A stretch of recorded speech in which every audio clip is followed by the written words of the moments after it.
বাবা, এমনটাও তো হতে পারে যে ওদের প্রেম ওদের জীবন জ্বালিয়ে দেওয়ার আগুনের আঁচ নয়, ওদের শক্তি দেয় গিট হয়ে দাঁড়ায়। যখন প্রেমে স্বার্থের গিট লেগে যায় তখন সেটা শক্তি নয়, দুর্বলতা হয়ে যায়। মাত্র কয়েকদিনের প্রেমের স্বার্থের জন্য সুদেবী নিজের বাবা মার এত বছরের ভালোবাসাকে বিসর্জন দিল। কিন্তু আর্য, এই বিবাহ তো সুদেবীর মাতা পিতার অনুমতিতেই হয়েছে।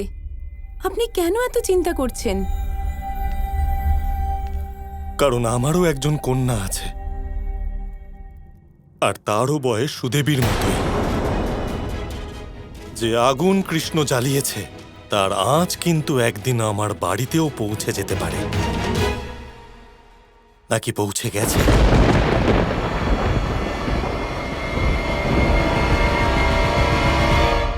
সেই রাধা যে বাল্যকাল থেকে নিজের ছোট ছোট কথাও প্রত্যেকটা আমায় বলেছে, আজ সেই রাধা আমার কাছে এত বড় কথা লুকোলো।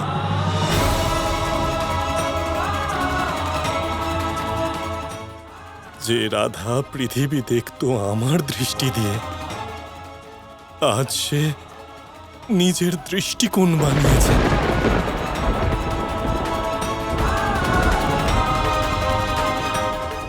সুদেবী আর ভৈরবের ব্যাপারে তুমি সবকিছু জানতে রাধা, তা সত্ত্বেও তুমি আমাকে কিচ্ছু বলনি।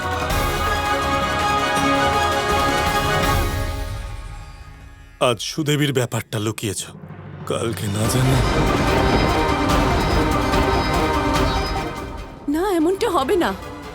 আমাদের মেয়ে কখনো এরকম করবে না। আর্য, আমি কানাইয়ের পক্ষ নিচ্ছি না, কিন্তু কানাই কারোর জীবনে প্রেম আর আনন্দ ভরে দিয়েছে। এটা কি কানাইয়ের ভুল? আর তাছাড়া যার শেষ ভালো তার সব ভালো। শেষ পর্যন্ত সুদেবীর বিবাহ তো তার মাতা পিতার ইচ্ছাতেই হলো।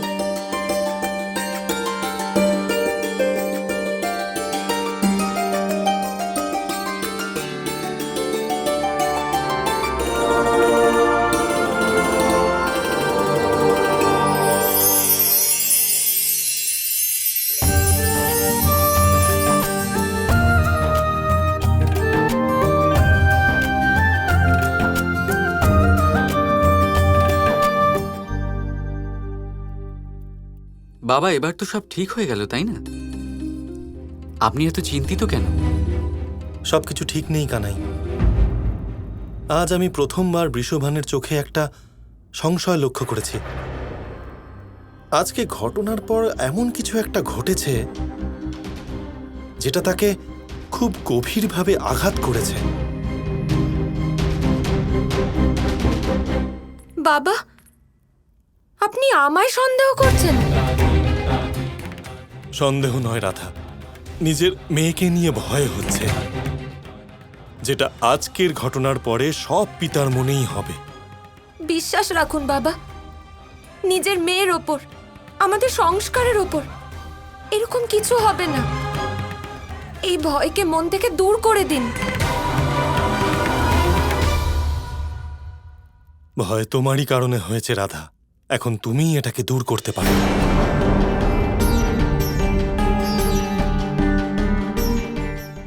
আদেশ করুন বাবা, কি করে আমি এই ভয় দূর করব?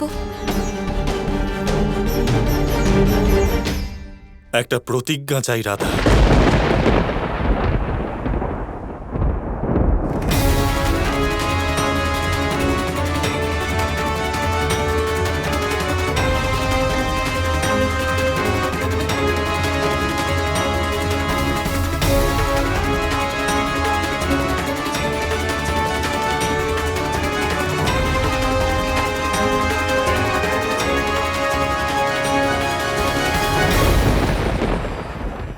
প্রতিজ্ঞা করো যে আমার কন্যার জন্য আমাকে এমন দিন দেখতে হবে না। সে সেখানেই বিবাহ করবে যেখানে আমি চাই।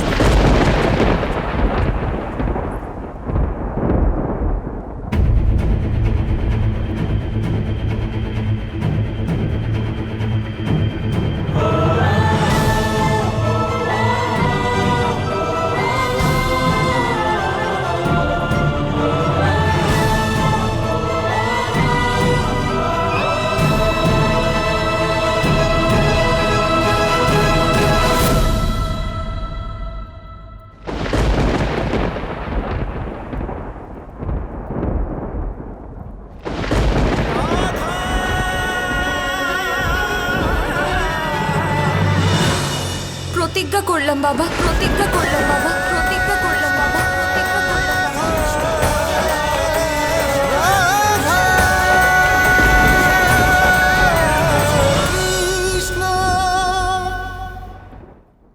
গ্রন্থে লেখা আছে যে মানুষ যদি মৌন থাকতে শিখে যায় তাহলে তার অধিকাংশ সমস্যারই সমাধান হয়ে যাবে। আর সত্যি তাই, মৌনতায় অনেক শক্তি আছে, অনেক ক্ষমতা আছে, কিন্তু সেই ক্ষমতা থেকে কি লাভ যদি তা সময় মতো কাজে না লাগে? সবসময় মৌন থাকাটা কি উচিত? না।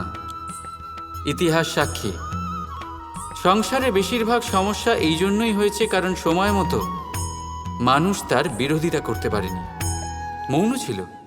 যদি মৌন থাকাটা অস্ত্র হয় তাহলে সেটাকে ঠিক সময় ব্যবহার করাটাও জরুরি। যদি অকারণে মৌন থাকেন তাহলে অন্যায়ের কাছে সেটা সম্মতি হয়ে দাঁড়াবে, আর ধীরে ধীরে সেটা আপনার স্বভাবে পরিণত হবে, আপনার অভ্যেস হয়ে দাঁড়াবে, আর তারপর আপনার ব্যক্তিত্ব একটা সামান্য প্রাণহীন পাথরে পরিণত হবে। প্রয়োজন পড়লে নিজের বাণীর সদ্ব্যবহার করতে শিখুন। বাণীকে কখন বশে রাখবেন আর কখন মৌন থাকা উচিত নয়, এর থেকেও বেশি গুরুত্বপূর্ণ এটা বিচার করা যে কখন মৌনতা ভাঙতে হবে। রাধা রাধা। প্রতিজ্ঞা করলাম বাবা, আমি আমার মা বাবার দিব্যি নিয়ে বলছি যে জীবনে কখনো এরকম কোনো কাজ করব না যাতে আপনার সম্মানের কোনো হানি হয়, যে আমার জন্য আপনার মাথা সদা উঁচু থাকে, লজ্জায় নত না হয়। আপনি আমার জন্মদাতা, আমার জীবন চালনার অধিকার আপনার। আমি কথা দিলাম যে কখনো প্রেমের জালে ফাঁসবো না। আমার কাছে প্রেমও আপনি, পিতাও আপনি, আর পরমেশ্বরও।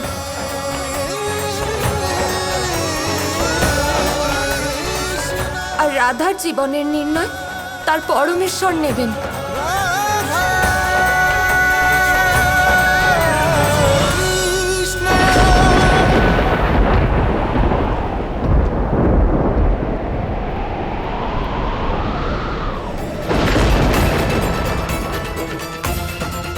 পাওয়ার তরে প্রেম করে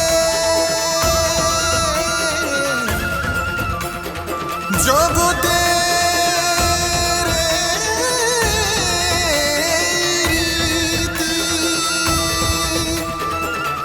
প্রেমের অর্থ বুঝাবে না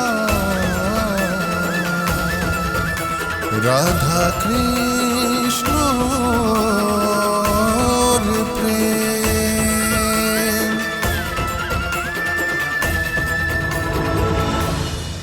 যাকে সব থেকে বেশি ভালোবাসি কেন সেই পাখিরই ডানা বেঁধে দেওয়া হয়?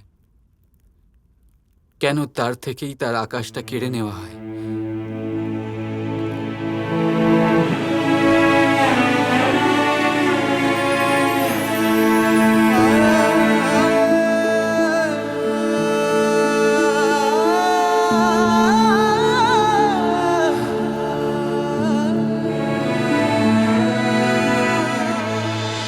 রাধা কৃষ্ণ কৃষ্ণ কৃষ্ণ কৃষ্ণ